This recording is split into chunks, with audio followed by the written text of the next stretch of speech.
வணக்கம். நான் அரக்கோணத்திலிருந்து ஐயப்பன் பேசுகிறேன். நான் இந்த சனி ஞாயிறு சடோரி தியானத்தில் கலந்து கொண்ட தியானி. இன்னும் சொல்லப்போனால் அந்த பஜனைகள் மாதிரி கூட வைக்கலாம்.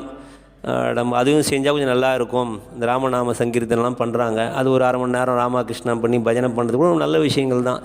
அதையும் நம்ம செய்யலாம். பட்டு நான் இது ஒரு கருத்தை தான் சொல்கிறேன். ஐயப்பன் ஐயா வணக்கம். சடவில் நம்ம ராமநாத சங்கீதங்கள்லாம் வைக்கலாம், ஹரே ராமா ஹரே கிருஷ்ணா இந்த மாதிரி ஒரு பஜனையெல்லாம் பண்ண நல்லாயிருக்கும், ஒரு அரை மணி நேரம் பாடலாம் அப்படிங்கிற மாதிரி உங்கள் கருத்தை நீங்கள் சொல்லியிருக்கீங்க. ஆன்மீகங்கிறது மதம் சார்ந்து அல்ல. ஒன்று, ராமா கிருஷ்ணான்னு சொல்கிறனால மட்டும் மனம் அமைதியாகுது. ஓம் நமச்சிவாயன்னு சொன்னாலும் மனம் அமைதியாகும். மராமரத்துகளில் உட்காந்து மராமரம்னு சொன்னாலும் அமைதியான மாதிரி, அவன் ஞானம் அடைஞ்ச மாதிரி.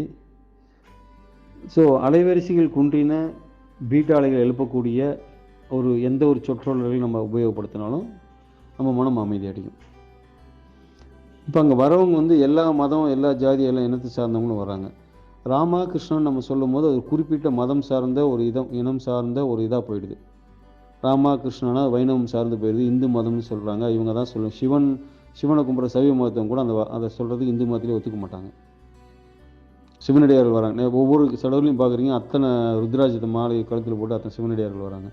அவங்க ராமகிருஷ்ணன் சொல்கிறாங்கன்னா சொல்ல மாட்டாங்க, சிவாய நமன் தான் சொல்லுவாங்க. முஸ்லீம்ஸ் வராங்க, கிறிஸ்டின்ஸ் வராங்க, அவங்க எப்படி சொல்லுவாங்க?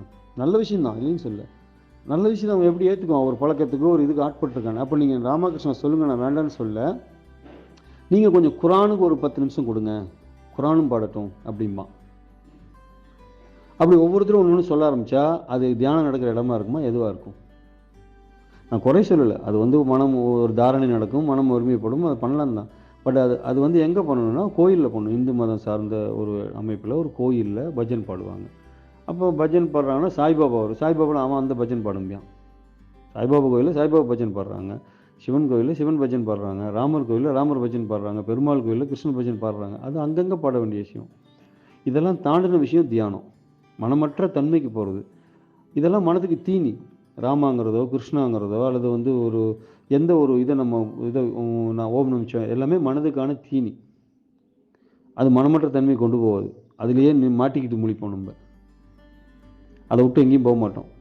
அதில் மாட்டிக்கிட்டு முழிச்சிக்கிட்டு இருப்போம், தாண்டி போக முடியாது. அதனால் தியானம் பண்ணுற இடத்துல ஒரு மதம் நான் இதெல்லாம் மதம் கிடையாது, பொதுன்னு சொல்லலாம். நீங்கள் எல்லோரும் ஏற்றுக்குவாங்களா? எல்லாம் பொது தான் வச்சுக்கோங்க, எங்கள் குரானை பாடுங்க, எல்லாம் பொது தான் வச்சுக்கோங்க. எங்கள் பாதிரியார் ஒரு 5 நிமிஷம் அவர் சொல்கிறது இது பண்ண ஞானஸ்தானம் கொடுப்பாரு, ஒரு 5 நிமிஷம் அதையும் இதில் ஆட் பண்ணுங்கள். எல்லா மதத்தில் இருக்கிறவங்க எல்லாத்தையும் கொண்டாந்து விட்டு ஆட் பண்ணிட்டனால எல்லோரும் அவங்களுக்குள்ள அடிச்சுக்குவானுங்க. அப்புறம் என்ன தான் பெருசு ஒன்று தான் சின்னது பண்ணுங்க. இந்த கூத்தான் நடந்துகிட்டு இருக்குது. இல்லை ஜாதி மதம் இனம் சாமி இதெல்லாம் தாண்டின விஷயந்தான் இது தியானங்கிறது. அங்கே சாமிக்கோ பஜனுக்கோ எதுக்கும் ஒரு இடம் இல்லை. நம்ம ஒரு நடனம் ஆடுறோம், நடராஜனம் ருத்ரதாண்டம் ஆடுறோம், அல்லது அதே ராகவேந்திரரை பற்றி சொல்லப்பட்ட ஒரு சில மனதை மயக்கி அதை தாண்டின ஒரு நிலைக்கு கொண்டு போகக்கூடிய பாடல்கள் இருக்குது. அதெல்லாம் நம்ம யூஸ் பண்ணுறோம், யூஸ் பண்ணாமல் இல்லை. ஒரு சில இடங்களில் சாமகானங்களையும், ஒரு சில இடங்கள் குரானில் வரக்கூடிய நல்ல அதிர்ந்த இதுங்களை கூட நம்ம யூஸ் பண்ணுறோம். இன்னும் நம்ம தியான முறைகள்லாம் பார்த்திங்கன்னா 7 தியானங்களுமே 7 மதங்கள்லேருந்து எடுக்கப்பட்ட தியானங்கள் தான். அவங்க ஓன் கண்டென்ட் கிடையாது. 7 மதங்களில் சொல்லப்பட்ட மறைக்கப்பட்ட மறைந்து போன தியான முறைகள் எடுத்து நம்ம கொடுக்குறோம். அப்போ அந்த மாதிரியான எல்லாரும் ஏற்றுக்கொள்ளக்கூடிய ஒரு விஷயங்கள் நம்ம எடுத்து அதை பயன்படுத்திக்கிட்டு தான் இருக்கிறோம். இதை எல்லோரும் ஏற்றுக்கொள்வார்களா அப்படிங்கிற ஒரு சமாச்சாரம் இருக்கு இல்லைங்களா? எல்லோரும் ஏற்றுக்க மாட்டாங்கல்ல, சிக்கல் வரும். அதனால் ஒவ்வொருத்தரும் ஒன்று சொல்ல ஆரம்பிப்பாங்க. அதனால் அந்த மாதிரி கொண்டாட முடியாது. நம்ம வேணால் தனியாக உட்காந்து நம்ம பாடிக்கலாம், நமக்கு விருப்பம் இருக்குதுன்னா நம்ம வேணால் தனியாக உட்காந்து பாடிக்கலாம் இல்லையா? 10 பேர் வர இடத்துல நம்ம இதை வைக்கிறது சிரமம் இல்லையா? நன்றிங்கய்யா. என்ன புண்ணியம் செய்தேனோ